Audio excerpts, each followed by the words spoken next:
Hi, and welcome to Rally Here podcast. I'm Scarlet Dangerfield, and today we are driving into an important topic, managing disruptive player behavior in Smite 2 and how Getgud IO helps us tackle these challenges head on.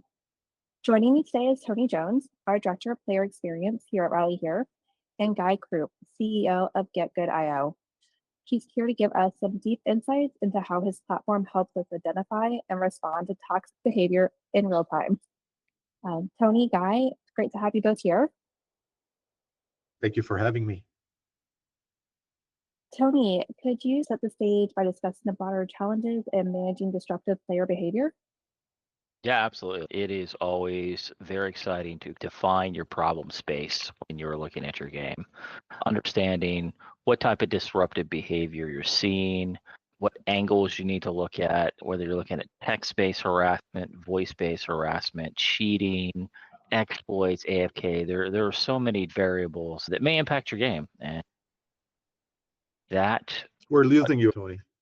Oh, you're losing me? Because you can drastically reduce the overall enjoyment of your large-scale PvP games, not to mention your smaller co-op scenarios. So there's always a risk of normalization where bad behavior becomes the norm if you leave it unchecked.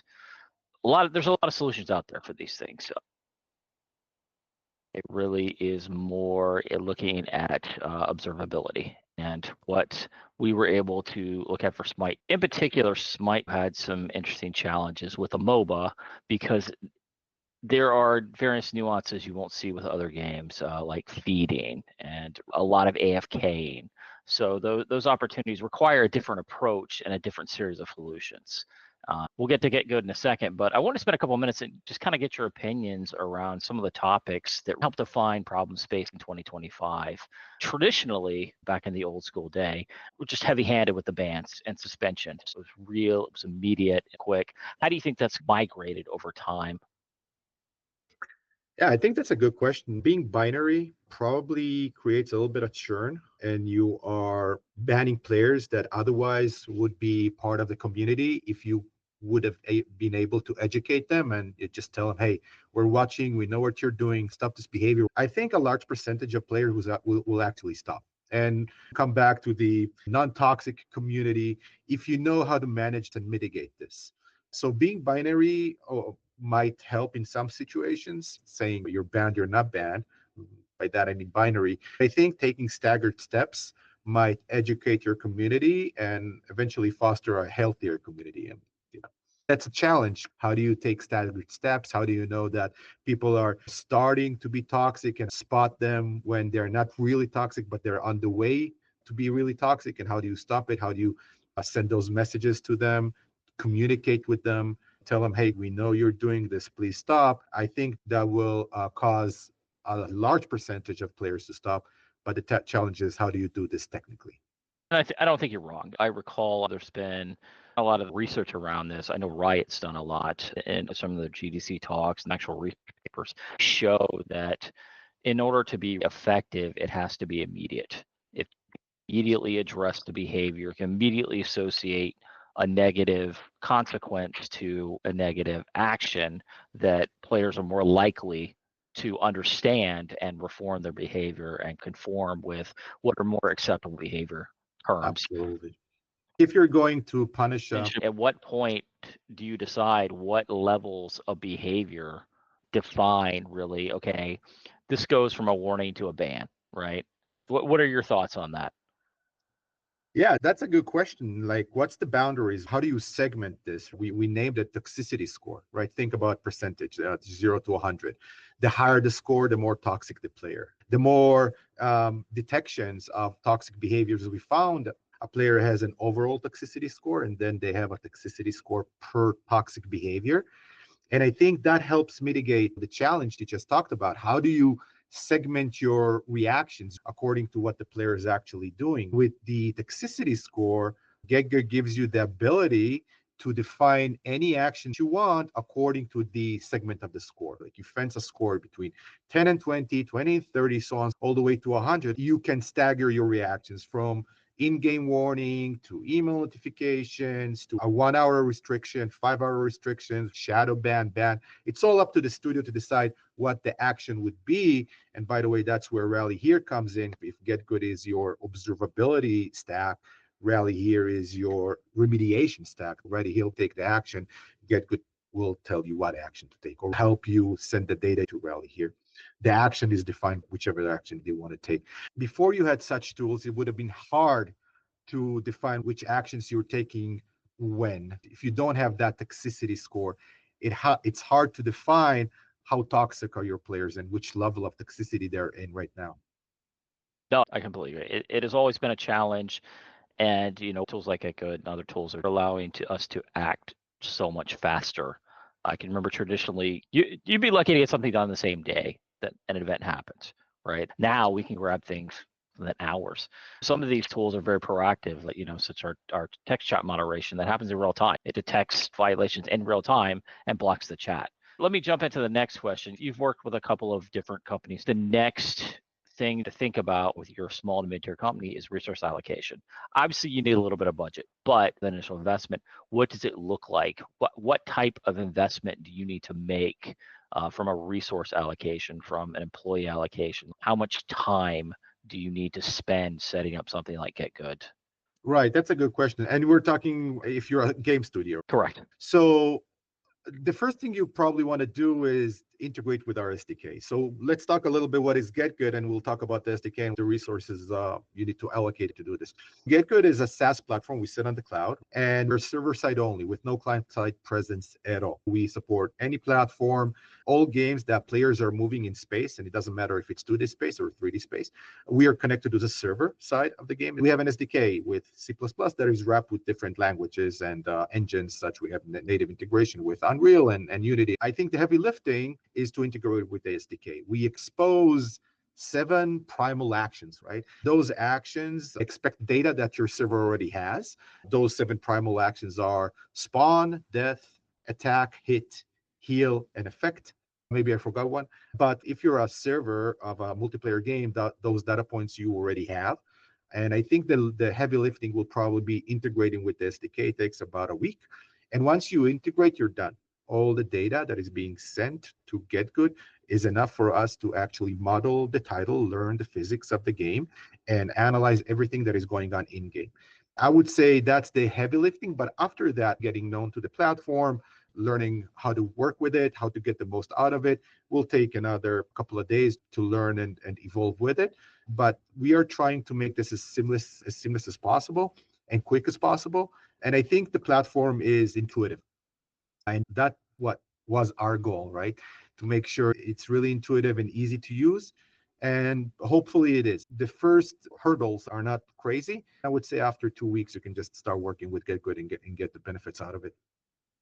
I think that's pretty accurate to the experience we've had. Once we got all the data, moving over there and integrated, once we started learning, setting rules and things, let's just go ahead and jump into it. Yes. Let's start talking about insights. Yeah, let's do that. When we're talking about sending data from your server to our cloud, what we do with this data is we can model your game or title with the laws of physics that your game has. The best way to show this is to show matches that we're able to record, visualize, analyze, and get data out of everything that is happening in game. Getgud is able to manage 4 different entities for you. Those are your matches, the insights we found for you, and your player reports. But I think just to show what we do with the data that we collect from your server, that data already resides on the server. When that data streams in, those 7 streams are being streamed to our cloud. We're able to reconstruct your matches. At each record, we know different things about those matches. More interesting than that, we can actually replay the matches. So every match that is streamed and recorded and stored in our platform is able to be played, or here is Smite 2. And what we see here is a match happened in real time. We can see the players, we can see them moving. And this map is not a real map. It's an AI generated map, right? A cloud point map. Each sphere represents a player, and we actually see them moving as they moved in real time. We can go ahead and select the player and see what they saw on a first-person view. Here we see the primal 7, as we talked about, all the spawn events, the attack events, the hit, heal events, and so on and so forth. So we call this the action stream. So we know exactly what happened and exactly how players are moving in. Now, just like you're seeing those movements and players, our algorithms see those as well. We're able to analyze every movement, every weapon, the kill cones, the distances, what's allowed in the game and what's not allowed in the game. We do this by seeing normal behavior out of thousands of matches and deducing what's the normal behavior and what's allowed and not allowed. What you see here is just a representation of Smite 2, but any game will look probably the same. Does that make sense, Tony? I remember seeing this first time. It was very exciting to be able to. We've traditionally done work like this. Just it's almost the difference between working in 2D and 3D, right? I have 2D, I have all these tables, I have all this data, and I have all these pieces, and I can't form a picture, but I don't see it in 3 dimension. Whereas this, I can open it up and I can physically see what happened. Yes, exactly. You can see which weapons are being used, what's working, what's not. Are your maps being utilized correctly? You see those heat maps here. And again, this is all up to you to decide what's interesting. Our AI sees this as well. And now you as a studio, as a community manager, COO operations, you can decide, you know what, I want to be protected against certain toxic behaviors. When we're talking about Smite 2, the things that we are interested in are feeding AFK, probably boosting, speed hacking, which toxic behaviors we want to be protected against. This process is very simple for us. We can go to what we call guard laws, which are the protector against one or more toxic behaviors. And we can just register any guard law that we want to a title that is relevant to us, for example. Once we register a guard law to a title, this guard law, which is a piece of code, might have AI in it, might not, depends on what it needs to protect against or detect, analyzes the data coming in from your servers to ours. When a guard law detects something interesting, it raises an insight. And all an insight is really a detection in time that tells us this player performed this toxic behavior at this time, at this match with this insight toxicity score. And then insight toxicity score, again, all it is a number between 0 and 100. And again, think percentages. The higher the score, the more severe the insight. And again, this is why you don't have to be binary, because every time an insight is raised or detected against a player, the overall toxicity score is getting bumped up, but also a player toxicity score per toxic behavior is getting bumped up. So you can decide which actions you want to take against players that performed specific toxic behaviors, right? So here we go, and we can replay this match. And once we replay this match, we'll actually see an AFK occurring in time. The player will be marked as AFK detected, and we can just replay the match and see that this guy is not moving. In this case, I don't know if he's probably alone. We can pick a different match, another AFK insight that will be a little bit more interesting to us.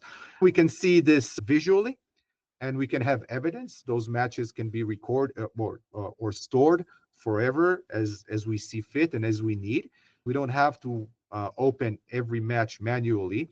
We can just see the toxicity scores of players getting bumped up. The higher the score, the more insights they have against them, the more times they cheated. So here we go. We see a player AFK. We see other players playing, and we see this guy not moving right here, right? I do. And what I can say from an execution standpoint, this is what I would call the MVP level. If I only have 20 minutes to spend on this today, you go into insights, and that is going to have grabbed what you want to have probably seen the most. Creating rules, you're going to be able to find that more and provide those insights to give you more of your time back. So you're reviewing matches manually, and you're just spending that little bit of extra time grabbing things you might have missed. Exactly. The point is not for you to open every match manually, although you can. Once this happens, you can manage players and their toxicity scores and take staggered actions. Another interesting insight is feeding. Here is a feeding insight, which is very visible. We can go ahead and play it so faster. And we'll see here a player actually performing a feeding action. So all they do is spawn, go to an enemy and deliberately die. Obviously, this is something that is frowned upon. We don't want those behaviors. So now, not only that we're finding cheaters, we're able to find griefers as well. Not just AFKers and feeders, we're able to find intentional friendly fire, for example. If somebody kills friends intentionally, we're able to detect the intent behind the actual action. I think that's an important part in MOBAs, because if you have a player that is feeding or AFK, it affects the entire team and can be very frustrating. I think that's something we want to tackle quick and fast. Make sense, Tony? Do you think this is something you're using today? Feeding is something that was very, very exciting. First time I saw it, it's not something we've been able to really manage well before. Incredibly exciting. Certain toxic behaviors with MOBAs that we want to track and detect and take action on. There are others when we're talking about shooters and roguelike games. This is a CS2. We have a dashboard for CS2. You can go to our website and press See Live Demo or press this panel here, and you'll get to the exact same dashboard. It's a public dashboard open that is for everybody. Now here, we can actually see insights. We'll go 4 days in the past and find all the insights that we found in the last 4 days. And by the way, those are real Valve CS2 ranked games from their official servers. All the detections here are real detections. Here we can see aimbot detections, and we can sift through insight toxicity score as well as player toxicity score per aimbot. This guy actually has a 100 toxicity score. They were detected multiple times performing this exact behavior. And again, we can play this match and see exactly what happened. So right away, we see this guy bunny hopping, and there is a snap. We can see it from a first-person view, and here is the snap. Let's go 1 second in the past. We can hide the map. We can slow it down. That's a snap, right? And so when the snap happens in the action stream, we showed you there is an aimbot detection. We show you the toxicity score of the detection itself, and we show you the TBS, toxic behavior score of the player for aimbot, which is in this case 100. More behaviors that we can find and would love to show is, for example, wall hack. Nobody ever was able to detect wall hack, Nope. especially server side. Right. But here we'll find something interesting. For example, we have a high toxicity score, and we see this player already has a TBS of 100. They were detected many times performing this behavior. Here is a wall hack detection. Let's go 3 seconds in the past and see what they do. In order to see it better, here is the detection.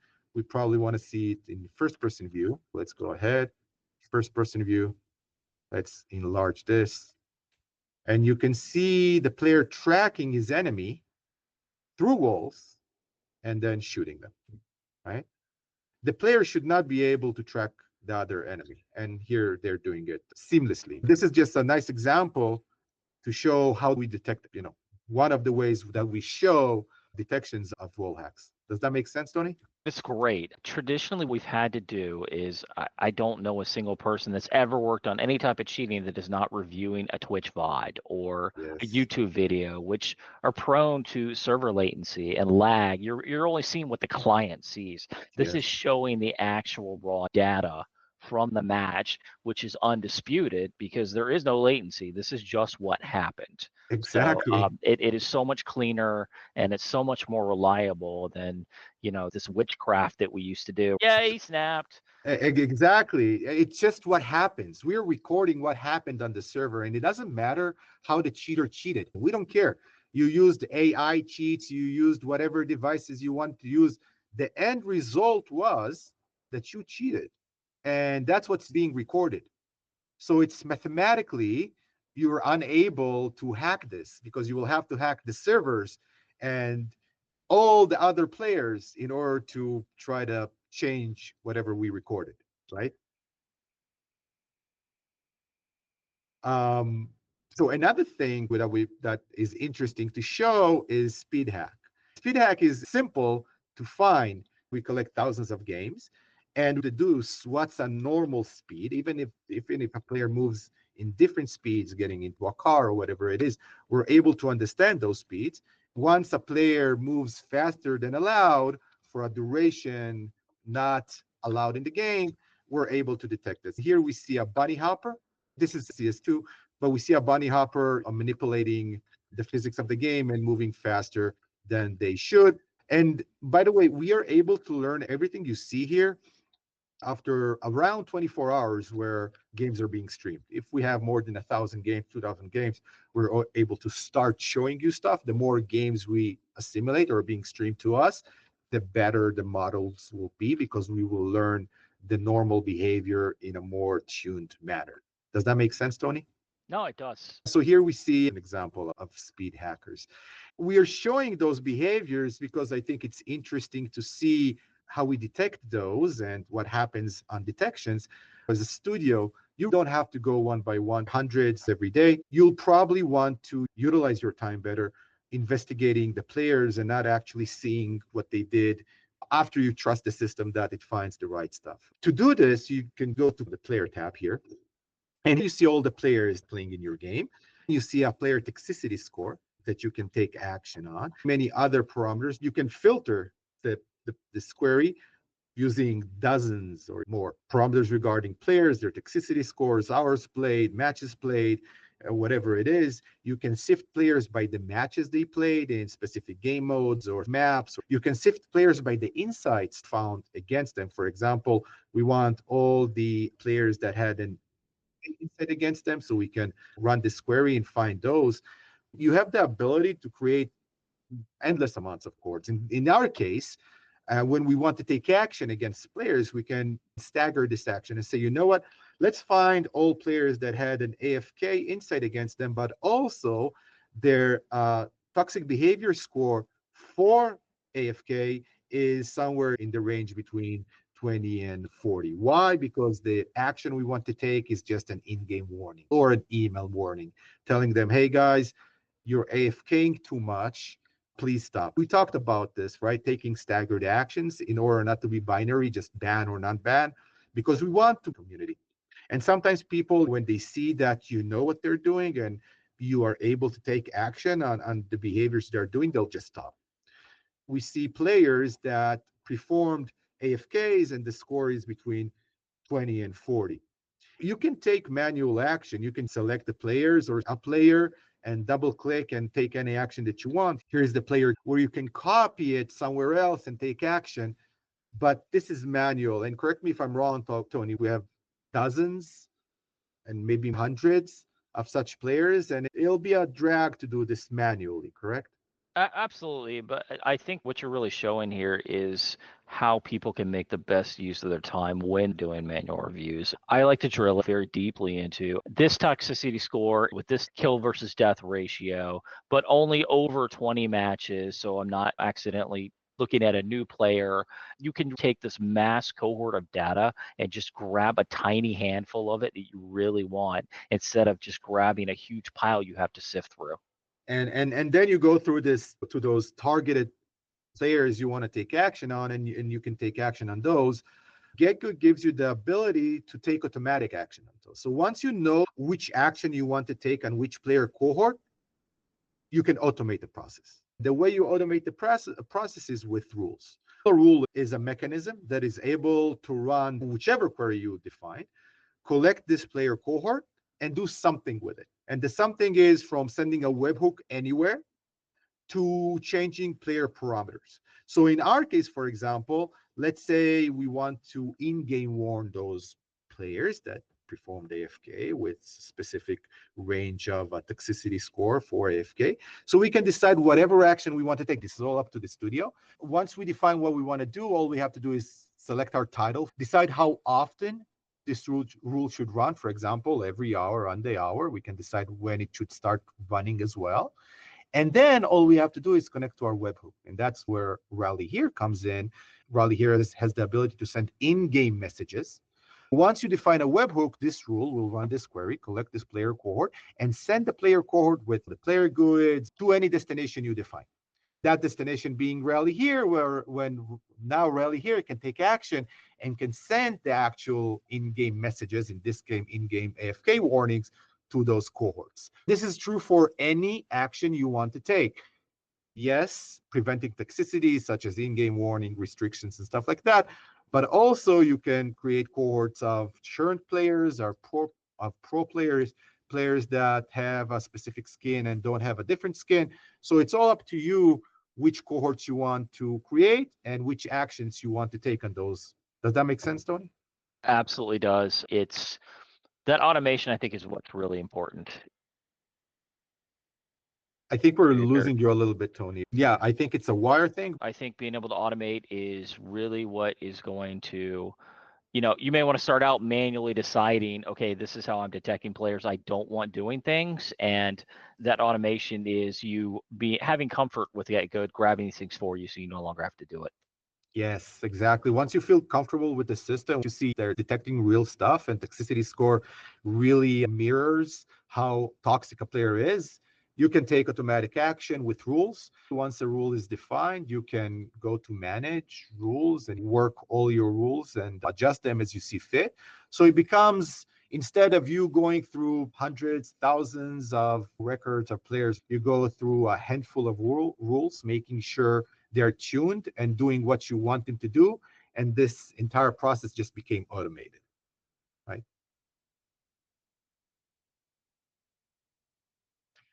So maybe we want to talk about our player reports, right? Getgud is able to manage your player reports as well. That means we're able to send reports in-game or post-game. Tony, you guys are sending post-game reports, correct? Yes. Yeah. And Tony, you have thousands and thousands of reports every day. Oh, more than that, like tons and tons. Yeah. We highly encourage people to report because it's a great data point. Exactly. For us as well, by the way, we're learning from those reports that are coming in automatically. But correct me if I'm wrong, Tony, it's going to be hard manually managing 15,000 reports a day. Absolutely. The volume is immeasurable. And it's, the reports, they're a great data point, but when you have to combine them with something else. And I think that's really what Getgud is helping us do. You're taking a sometimes subjective view that I think that guy's feeding, and you're placing it with actual data. So we're trying to help with mitigating the reports, this immense volume. It's hard to manage. And I think with Getgud, it becomes a little bit easier. The first thing you can do with reports, you can see all the reports and matches that were streamed. Not all matches are being streamed, but matches that were streamed, you can open a report and see what happened at the exact time. So it gives you the evidence you need to see, is this player truly performing a toxic behavior, or this reporter is reporting people that are actually not performing those behaviors. So here is the game. You can replay the game and see exactly what happened. Was this player feeding? Were they not? You can go ahead and see exactly what happened. And all those games, you can save them forever for evidence. But again, this is probably too time consuming. You don't have the time to go through 15,000 recorded reports. So we are trying to make this seamless and much more easy for studios. For example, one thing you can do is use our segmentation abilities and see which players were reported a lot in the time frame that you want to search for. In this case, we see a player that was reported in the last 24 hours, they were reported 19 times, right? This is suspicious, right? This is something you probably care about. And this is a player that probably is creating negative sentiments, and you might want to take action on. By pressing this player here, you can see all the reports against them. And a nice concept here, and you see this match ID, we see that all the matches that this player was in were not streamed. We're not streaming 100% of matches, but with Getgud, we can decide that we want to stream all the matches that certain players are in if those players have a high, we call it suspect score. And you as a studio, you as a community manager, right, as operations, you can decide to raise a player's suspect score according to different variables. Do this manually. You control the filters, but let's first see how we can bump up a player's toxicity score. In this case, we see the player has 19 reports against them. We can see the player by update time and by days. Where is this guy? Oh, he's there. Here he is. So here is the player. We see all the data about the player. and we can double click the player. Here is one field that we can leverage, which is player suspect score, and it's for us to use. Now we can decide we want to raise the suspect score of this player to 20, and in a second we'll show why 20. We can automate this. We'll see in a minute how we can automate this, but let's assume we're doing this manually. We're seeing those players, whichever players we have concerns about. We are raising their suspect score. And why does it matter? Because now we can go to filters. We go to manage filters, and those are throttle filters. Unlike query filters, those filters decide which matches will be streamed from high-res or from your server, which matches will be analyzed, and which matches will be stored. Stored matches are important because you won't be able to replay matches that are not stored. But let's talk about streamed matches. In our case, we can decide we want to stream 100% of matches of players that have a suspect score higher than 20, right? Regardless of which match it's going to be, if we have other filters that only stream 30% of our matches, as long as we have this filter, which streams 100% of matches, as long as they have players with a toxicity score of 20, those matches will be streamed to us. We can analyze those to detect insights, and those insights will be found automatically against those players, bumping up their toxicity score, right? Yep, and that suspect score is a really great way for you to break out the type of behavior seen and automate even a lot more. If players hit a certain suspect score, you can create that webhook, you can send that warning, and that's just one less box you're having to check.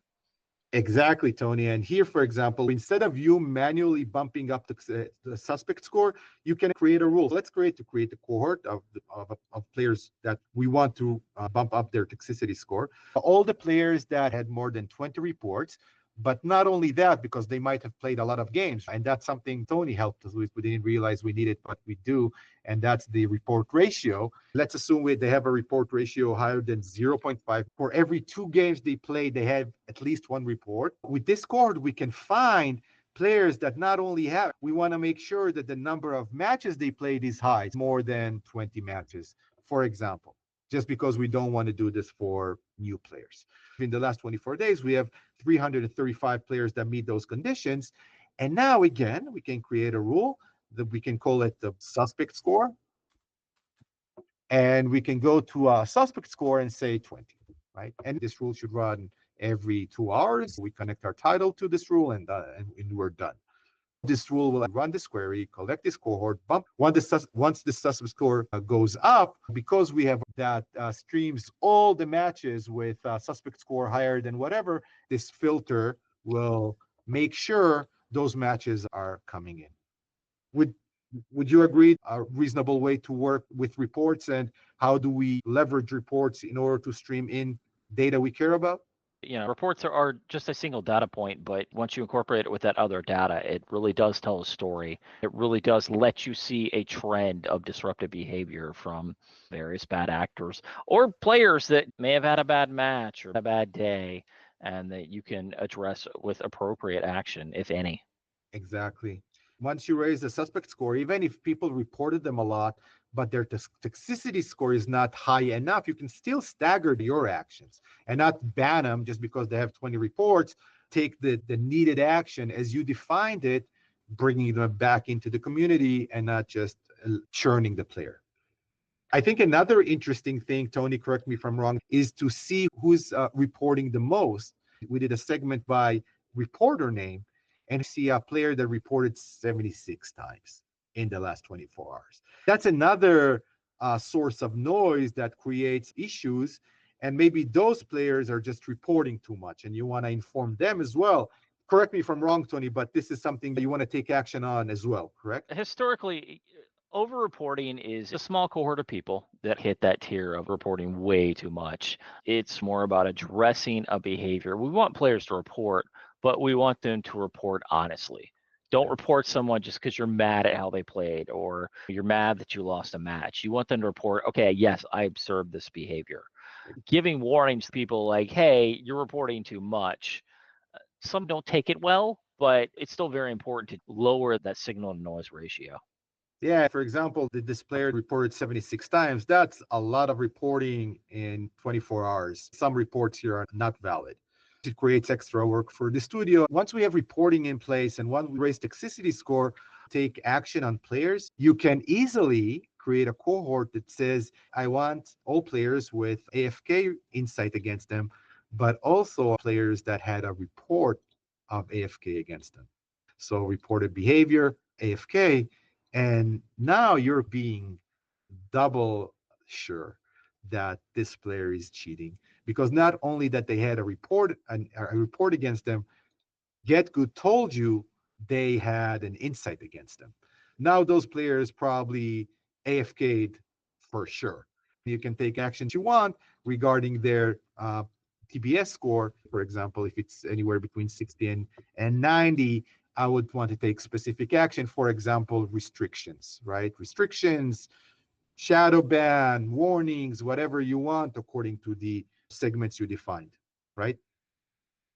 Yeah, I think it's a great way to do it. I think it's going to make a lot of people's lives easier. Traditionally, you only have a finite amount of time. The more they're able to cohort this out and automate it, I think it's going to be a lifesaver. Agreed. And I think that's why Rally here is so important, because if you think about Getgud, Getgud is your observability platform, where Rally here is your remedy platform. So Getgud is able to help you define those cohorts, grab them automatically, and send them somewhere with a webhook. But Rally here is the solution that is able to take action, any action that you want. If you want to engage with churn players or create rules for player engagement, you can, connect Getgud to your CRM, to your email campaigns, to your SandGrid, to your whatever it is, to your social media. If you want to take actions against those players, for example, in-game warning, restrictions, stuff like that, you want to send it to Rally here, because Rally already manages those players and is able to take those action points, where Getgud has nothing to do with taking action. It just sends data. You get data in, data out. And that's why the synergy between those two solutions is strong, because one is this observability platform where another is this remedy platform. Would you agree with this, Tony? Completely agree. And it's very simple to manage those rules. You make sure your machine is working correctly. You make sure and you do adjustment to the rules as you see fit, and you don't have to spend a bunch of manual time. Another thing that is interesting with the data we collect, the data we deduce out of the game we reconstruct, is helping you not only balance your game, but actually understand it much better. And here, Tony, I don't know if you guys saw yet, but we're able to show you all your weapons, characters, maps, and effects that are being used in game, and show different statistics about them. So here are all your weapons, and you see the usage percentage, their accuracy, kill per match, their damage per hit, and all kinds of different interesting data points, including on your characters. Smite has a bunch of characters, hopefully many more to come. This helps studios balance the game better, understand which character is being used the most, their win-loss ratios and stuff like that, which weapons they're using. And those data points are all deduced from the data we collect. Once you're connected to the SDK, this data is propagated automatically. Correct me if I'm wrong, Tony, but those are data points I think game designers and probably product guys or gals can use. Oh, absolutely. Game designers in particular, one of the primary drivers of disruptive behavior in games is imbalance. You are in an imbalance match, you're having a bad match, so react poorly to it, and it creates toxic behavior.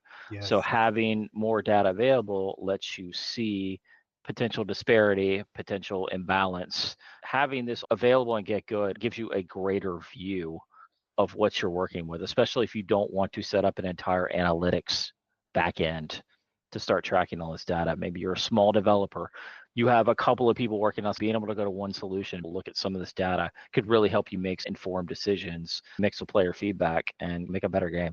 Yeah, for sure. As a product manager or QA or developer, you can see things in a simple way. For example, which maps are being used the most? What's the kill count per player? Do we need to change something? You can visualize those maps and see players playing.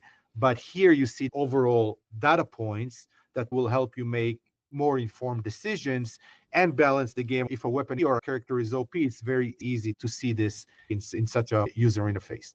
This item is so widely used now. Maybe we have an exploit, right? Exactly. Maybe there's a problem, and I need to look into Exactly. this weapon, how often it's being used, and why. When we're talking about seeing everything in a glance, all the queries from matches to players to insights to reports, they're all pinnable to the dashboard. You can create endless amounts of cohorts with dozens of different parameters. Once you create whatever you want, you can go to the dashboard. Any query that you saved, pin it. Each user can see whatever they care about. Now you're able to see all the data you want at a glance. You can drill down by pressing the header. You can filter your dashboard by different parameters such as game mode, servers, maps. You open the dashboard, you have 15 minutes, you want to make sure everything's fine, see the data that you want to see, take action on whatever is interesting. And again, everything needs to be really quick because you don't have all the time in the world. I think that might help you make the right moves fast. Yep, I could not agree more. It took me a minute to get my dashboard set up, but once I had it set up, it is where I start every time because, like you said, all the information that I really care about, I put there, and I start there. Yes. Make things simple. You don't have to run all those queries again. You save it. We can save a query, give it a name. Once the query is saved, you can actually pin it. It helps you understand everything you need to understand at a glance. That's the ambition. That's what we try to accomplish. Well, this has been great. We really appreciate you taking the time to run us through it. It's my pleasure to work with Smite 2. I think it's an amazing game, amazing studio. You have an amazing team, especially working with Smite 2 and Rally here connects everything. We have a very elaborated game with a lot of different rules and things that are happening inside that we need to track. It's cool to see everything. We have Rally here that actually takes automatic action. Thank you guys for allowing us to be your platform in this case. It's been a blast working with you. Thank you. Thank you both. That's it for today's podcast. If you're interested in learning more about how to leverage Getgud.io for your own projects, you can head over to getgo.io. For now, this is the team signing off. Thanks for watching, and we'll see you all next time. Thank you so much, guys. Bye, guys.